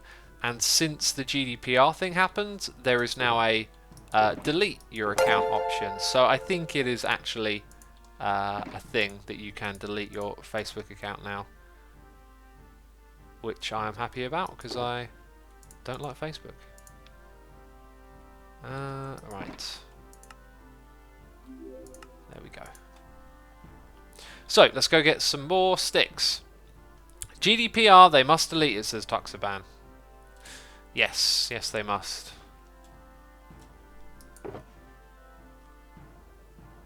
I've heard a ton of YouTubers talking about Hermitcraft. What is it? Says Pepto-Bismol. Pepto-Bismol. What is... Isn't that like an old school drink or something?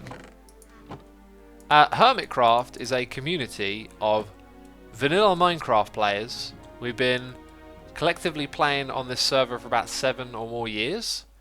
We've had 6 seasons. We're on our 6th season at the moment. And there is just a wonderful amount of talent in this community. Making videos every day, and some of us also stream. So we're not like a streaming server, we're from YouTube, but some of us do streaming as well, like myself. I should see it, there it is, bam. So we'll put the grindstone in over here. Hermitcraft is like the Pepto-Bismol of Minecraft servers, says Double Moses. Oh, well done. Apparently Pepto-Bismol is an anti-nausea medication. Where have I heard of it then? Pepto-Bismol? Maybe it's like one of those things in rap songs. I don't know, like that might sound a bit strange, but like I've learned a lot of like terminology, especially about American products or things, objects. Like, I've got it on the tip of my tongue.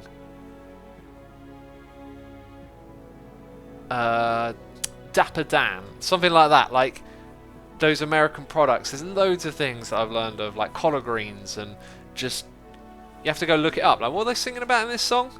And then it's like, oh, okay, cool. What are they singing? What are they rapping about? Okay, cartography table. We need the wood and the paper. So, 2 stacks of paper.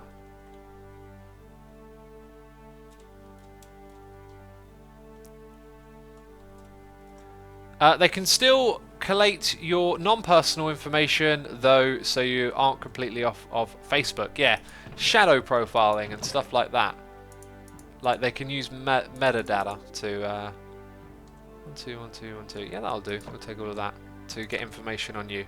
It's like if you're not on Facebook and someone's uploaded a picture with you in it, Facebook's facial recognition is so good that with just 2 or 3 pictures on there, you then probably have a shadow profile of this person is unique, and they are connected to these people because they were in that photo with them at the same time, right? And from there, probably even more information about you can be extrapolated. I remember was I listening to a podcast or watching a edu video on YouTube? Like, they have techniques for AI to extrapolate political biases based on what your activity is on Facebook, with an alarming amount of accuracy, and that can extend into shadow profiling as well. It is astonishing what is being done and can be done with big data. It really is. Okay, we need the bone meal, we need the sapling. We've got the sapling, we need the food. We need to sleep the night away, we need more bone meal probably. We got noises in the ear from XXX Angel 2010. Thank you ever so much for your subscription. We also got Iron Fist 2345 for 6 months in a row. Thank you ever so much, Iron Fist. I appreciate it. Hope you're enjoying the stream. Having a good time. X, you made a payment chest at the banner shop, but what about the wall shop? You can get half a stack, and there's not an empty spot for the wall. Good point. I'll figure something out. I'll do some renovation even over here. Do you think AI is good or bad? Says Buttermel. No, I think it's inevitable. That's the way I look at it. In fact, I could tie what you're asking into my grander outlook on things. So, if you've been around my streams for a long time, you would have heard me be pretty anti-technology and anti-progression in a weird way, right? It sounds strange, but I've always looked at the world like as we improve technology, we improve the rate, the speed at which we suck up resources from the planet and further our output of CO2 and potentially damage our environment for the future, right? We could potentially be sowing the seeds of our own destruction. And I see technology as the thing that speeds that up, that makes it faster. You know, there was a time when we didn't all have smartphones in our pocket, but now we're replacing them constantly and getting one that's a little bit faster than the last one. They can do all this amazing stuff, and I just look at it like it's just more things being made and resources. But, you know, having taken the time to try and listen to people with different opinions and thoughts, I had a really good argument just not so long ago that back in the 80s, there used to be like several different devices that have all been replaced by your smartphone, like an answering machine, for example, or even like VCRs and recording equipment, a camcorder. It's all you know, a phone. Sorry, a phone, that's the obvious bit. A camera, it's all been shuffled down into one device, and that is efficient. This person was also saying that over time we have become more efficient and better at extracting resources. We are, you know, for the products we make, the things we create with our technology, we are actually taking less out of the ground than what we once did to create that. So there is some efficiency involved. Now, I don't think we can put the brakes on what we're doing here on this planet. I don't think there's going to be a movement that's going to stop everyone in their tracks and go, let's all go back to living in the woods, right? And stop emitting CO2. Let's all put down our phones and our computers. One of the other arguments I've heard is that if we were to all take a step back towards more localized systems of living, that would actually have a greater impact, because the efficiency of doing things at scale means that we can have more sustainability for large amounts of people. But if we all went back to sort of living off the land, air quotes, everyone's, you know, down the road from their local farm, it wouldn't work. We actually need, in a weird way, factory farming to feed people. I would say factory farming is horrible and inefficient, but we need forms of mass farming. We need the technology that has allowed us to get more yield from crops to sustain what we're doing for everyone on the planet. So putting the brakes on everything that's going on ain't gonna happen. Like, it's just not a thing that's gonna happen. So therefore, you know, how do you want to think and feel about it? I don't feel like what I would have once thought was the best thing to do is possible. So I shouldn't feel like down and out by it.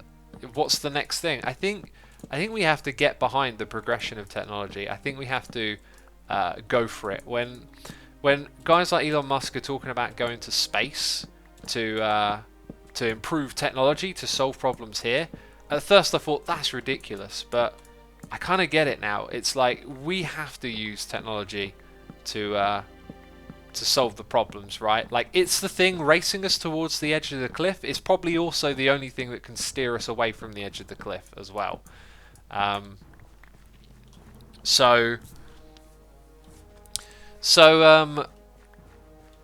yeah, like I think that technology is essentially the answer to a problem then the problem is technology, right?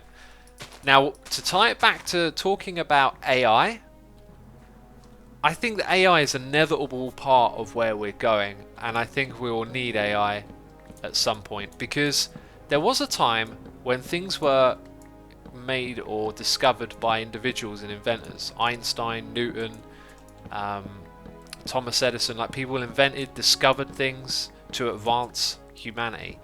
These days, things are done by giant teams of people, and things have become much more interconnected. Of course, we stand on the shoulder of giants. These things were always done off of the backs of other people's works. Before Newton, there was probably someone else that Newton learned about and created a foundation of science for him to then make his discoveries on. You know, if Einstein was around in Newton's day, he would have probably been discovering the stuff that Newton did, not the all the quantum and general relativity and all that kind of stuff, right? So as we progress, like, we have needed more brain power now. It's not revolving so much around individuals, it's revolving around giant teams of researchers and scientists. And, you know, how big can that extend? Are we going to have teams of thousands of people working together to figure stuff out? I think it's going to be a natural progression that we start to create intelligence. Intelligence itself is a product of society. It is an emerging thing. You might think of it as individualistic, but as I just said, you know, let's go put Einstein background in the Jesus days, as Carl Pilkington once called it. The Jesus days. You know, is he going to discover E equals MC squared? Probably not. But he's a smart individual, and he's probably going to take what we know at the time and advance it a little bit further. Like, intelligence is a property that emerges from us collectively. So I think that now technology taking over intelligence it's an inevitability, and there are all kinds of things that could happen for that. It could be the greatest thing ever and free us. It could end up in the hands of the wrong people. There's many ways in which it can go, but I think it's inevitable. And just like the whole technology racing us towards the cliff, it will be the thing. We need to use technology to steer us from going off the cliff. I think the same thing will happen again with AI. That, yes, it can be potentially very dangerous and used in the wrong hands, but we're going to have to handle AI smartly and considerately. I think to pull it off the table and not use it would just be madness, because if you did, someone else somewhere would. And usually with technology, it's a race between different groups of people that think the other people are going to use it for nefarious means. So I think, I think we have to go with the whole AI thing and use it carefully as well. Like, we have to do it with care. Can assume a chat in his stream, says Red Creeper. I am not allowed to chat in my streams. I'm not allowed to say a single word. I never chat. What are you on about? Sounds like a Metallica song. Fight technology with technology. Dum dum dum dum dum. The ending is near. Or maybe not. Maybe the ending is actually far away. James Bay says, as long as we legislate technology and don't bury our heads in the sand and pretend it doesn't exist, like global warming, will be all right in the long run. Yeah, I'm a believer in legislation to solve problems and regulation. I believe regulation can be done wrong. It can be done poorly. But I think doing no regulation is a terrible idea. Leaving markets to correct and solve for problems, there's a history of how that doesn't work. You know, the smoking industry would be a prime example. Smoking industry, tobacco industry is what I mean. Pinga says, Putin said that whoever rules AI will rule the world. Potentially so. What if the AI wasn't created with the intention of ruling, though? I mean, probably not likely, is it? Wait, what am I trying to do? 49, 48, that's the number I'm thinking of. Yeah, there we go. So I didn't bring enough of those fence posts, did I? We only got 2 lots of composters. And that'll do us just fine.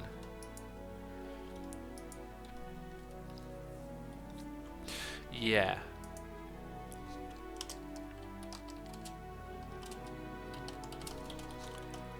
What do you think of Team Trees, says Rock Game Player. It sounds absolutely fantastic, to be fair. I haven't had the, like I said, I answered it earlier in the stream. I haven't had the time to really go through lots of the videos yet and get the ins and outs of what it's all about. I've seen a couple of them though. The whole planting trees thing for me is, I've heard people cast doubts on it, so I'm not going to cast doubts on what they're doing. I'm sure with that many, like Smarter Every Day is involved, they're probably working with the right people, right? The thing that I'm curious about is you have this vision of like $1 is a tree, right? But is it? Like, is every tree they plant going to survive? How is it all figured out and put together and whatnot? I'm not trying to cast doubt on the movement. It's just something I want to know. Like I said, I haven't had enough time to look into it. By the way, speaking of Smarter Every Day, I love that guy. He's great. When he started to open up about his view on politics or just like the manner that we should have around communicating with one another about politics, I was like, this guy's awesome. Like, I totally recommend his channel. I love all the stuff he does about physics. And actually, I put it on my knowledge page that he's got some videos about the hacking of social media or the manipulation of it. Dustin from SED, Smarter Every Day. Yeah, Dustin, that's the guy's name. Yeah. You know what I don't do probably enough is like tell you guys to go check out other YouTubers and stuff. Maybe that should be a thing. Maybe I'll maybe use my Suma Says channel or find a way to make a little highlight of other channels every now and then. That dude is awesome and his channel is awesome. His videos are great. And yeah, you should go check out Smarter Every Day. I need to do a backlog on his channel. Like, there are channels that you really enjoy watching, and then at a certain point you're like, I started watching you around when? Like, Tom Scott was one of them. Like, I then went back and watched loads of old videos and just found loads of cool content, right? I haven't done that with Smarter Every Day, and I can't remember when I started. A man, I will come back to your message in just a second. So yeah, anyway, I haven't done that whole go back and check it out. It's probably got loads of good content that I want to enjoy. Anyway, a man K says, stop being negative, they have a very high survivability rate. Also, that is a good course. Be a bit supportive. I'm glad to hear they have a high survivability rate. I was just trying to preface everything that I was saying with, I haven't watched enough videos. I've only seen a couple of videos. I haven't learned enough about it yet, and I'm not trying to cast doubt on it. I just not going to say a bunch of stuff I don't know, right? And when I see these movements, I always have a little bit of skepticism. First, just because I remember things like Coney 20, what was it Coney 2016 or whatever, like a complete and utter con of a charity that swept through YouTube as a big movement and was founded on a lot of lies, going after a guy who was no longer in power. Coney 2012, that was it. So if I remember it correctly, the problem they were trying to solve had already been solved, but this guy had a charity that he ran, and he made 6 figures a year, which to some of us is, was it even 7? I don't know, but like, made a lot of money off of it, and to some of us that's not what a charity should be. And he pursued this movement that he created after it had already been solved, and then there was some even more bizarre stuff that happened later after that as well, but you can go look up the history of that if you want an interesting story. What are we up to? Stonecutter, we've done 2 lots of that. Wouldn't that be quite easy to do a third? And then we've got the blast furnace next. Blast that furnace, yo! Right, iron and smooth stone. Oh, that's quite expensive. And furnaces. So I didn't bring enough cobble, did I? I got enough for another stack of these old things. What are they called? Furnaces? Yeah, that's the one. And then let's just do half of that. And a little bit more. Okay. And the smooth stone. I'm struggling to remember. Oh, I never picked up the rest of the smooth stone. What a derp. Ah, jeez. I've got to go all the way back and pick up a couple of stacks of smooth stone. What a derp.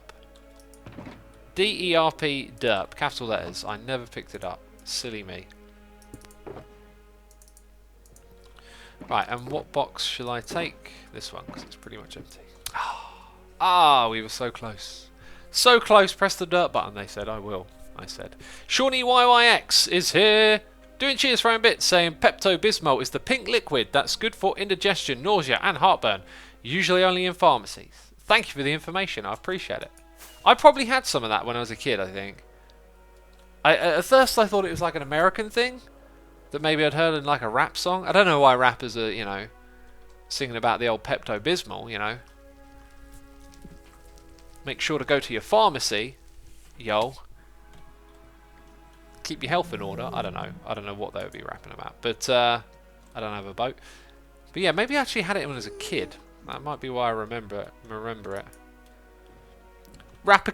Yeah, rappers care about gastric health, says Double Moses. It's a keen topic in the world of hip-hop. What are you building with all the job stations, says Bardolph. It's a shop, I'm selling them for details. We sell all the blocks to do with the details. You wanna go in and detail up a build and make it look fancy? We got those blocks. Don't worry about crafting them. You can see how much of a pain in the bum it is to craft them. Just grab some diamonds. Potential rap lyrics. Your beat's so sorry I gotta down some Pepto to solve my nausea. Where was the rhyme in that? They want you throwing up gang signs, not stomach acid. Oh, that's good. That's good. Be throwing up them gang signs, not the stomach acid. Keep that down. Keep it on the down low. Isn't that what they say? They're always talking about the down low. Right, kind of need to free up a little bit of space. Oh, this place wasn't loaded for long enough. Oh no. It's another derp. Look, the furnaces are still going. Oh no. Wait, only 2 of them are? Why? Oh, I think I know what happened here. I bet they ran out of fuel. Ah! Oh, it's terrible. It never even got smelted. Never even got smelted. Nether in the nether. We should probably actually, yeah, like cut them all down to really small stack sizes. And that way the whole thing can get done a little bit faster, I'm thinking.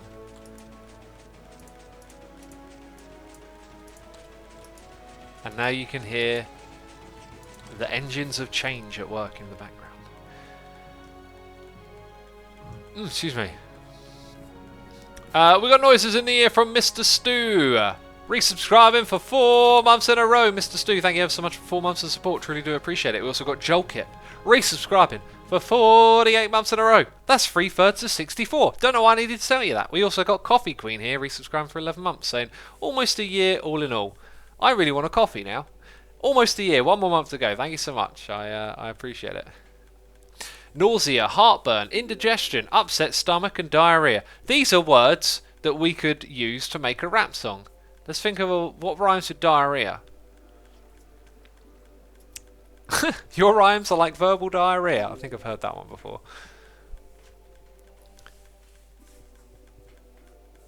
Have you heard of Modicol? It's a Australian thing, but it clears constipation. No, I haven't heard of that one.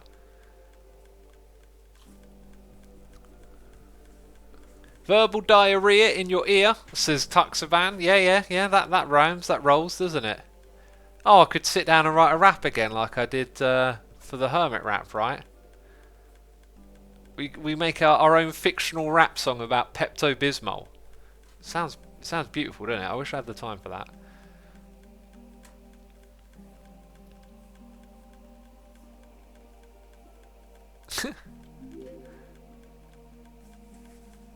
I want TST to trap someone. I'm so happy he's taking part, says Trumpet Solo. Yeah, I don't know how TFC's gonna play. It'd be very interesting to see how everyone plays the game, right? See how it all rolls out. Who's planning on doing what? If I die, I'm certainly just gonna go like all in and have as much fun with it as I can.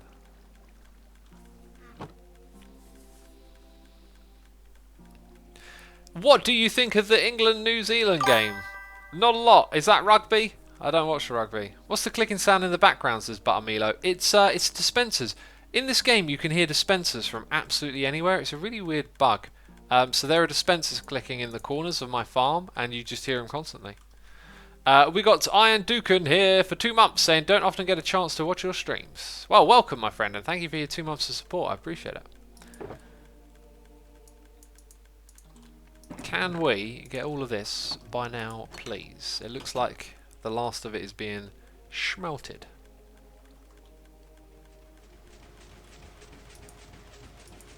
What do you think about the awful Fallout 76 subscription, says Azim? We talked about this earlier. I mean, so I don't know what's awful about it. Someone said it was $100 a year. I guess maybe that's too much then. I've got no investment in the Fallout game, its franchise, or how much it costs to play it.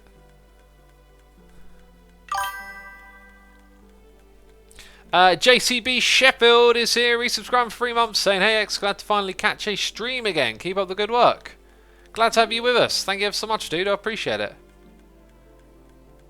Breadbone says $100 for trash per year. You know, when you're trying to make profit, there are all sorts of strategies that can be used to maximize profit.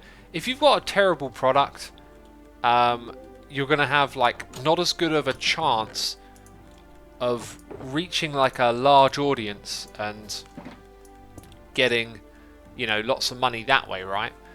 So sometimes what you might see is that they will just up the price to get the most out of the people that do actually really like this thing.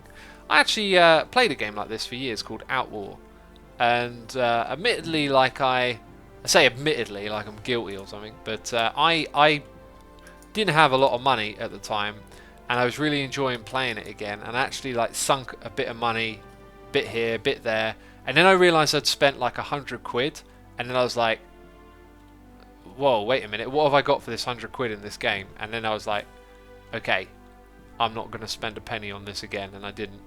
But anyway, it was a game that's business model was basically looking at whales.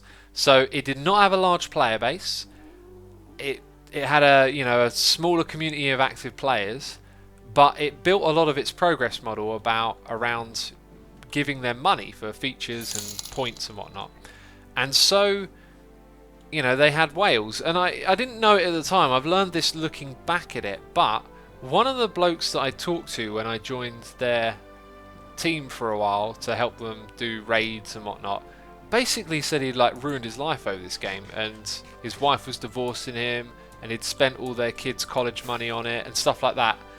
And I was just like, whoa, that is terrible. But that was their business model. They needed people like that, right? They weren't looking for a large amount of people to chip in, you know, I don't know, £10 a month or whatever, right? They were looking for those vulnerable people that would spend a silly amount of money on their computer game.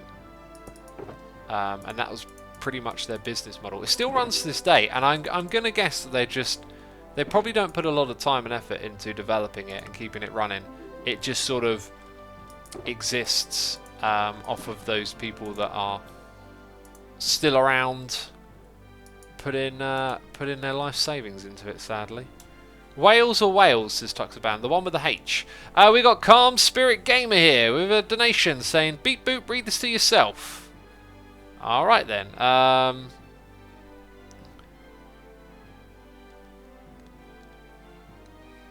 I am doing okay, my friend. I am quite alright. Yep, if you go to the Assumer Says channel, I believe that's probably got more answers to your... If it's even a question, or you've probably already come from there. But thank you for checking in, man. Thank you for your donation. I appreciate that, of course. And hope you're enjoying today's stream. Guess what, peeps? We've reached the end of our duration here, and I've got someone to raid. Domino is playing over on the Let's Play Minecraft Together server, so we're going to raid Domino. I want to say a massive thank you to everyone for tuning in. All the peeps who subscribed, resubscribed, donated and cheered, and all of my patrons, and all of you in general. Just thank you so much for your support over the years. And if you want to hit the raid button in chat, you can do that now, because we're going to go raid Domino. So thanks for watching, and I'll see you soon. Bye-bye.